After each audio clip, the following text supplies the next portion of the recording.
জ্বালানি মন্ত্রীর বক্তব্য মনোযোগ দিয়েই শুনলাম।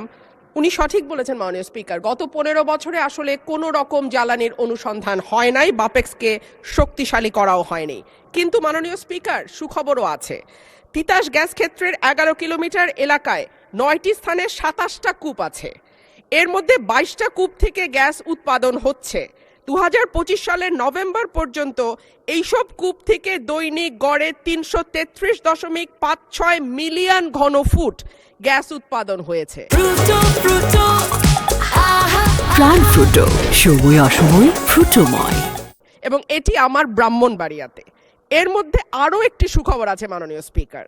এই মাসের 19 তারিখ থেকে ব্রাহ্মণবাড়িয়ার তিতাস গ্যাস ফিল্ডে নতুন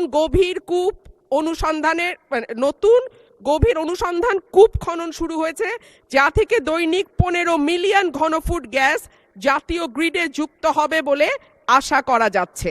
5.6 কিলোমিটার গভীর এই কূপটি খননে প্রায় 7 মাস সময় লাগবে এবং এটি দেশের জ্বালানি সংকট মোকাবেলায় একটি বড় ভূমিকা রাখবে বলে আমরা আশা করছি। মাননীয় সদস্য, আজকে আমরা খুব টাইম কনস্ট্রেন্টে আছি।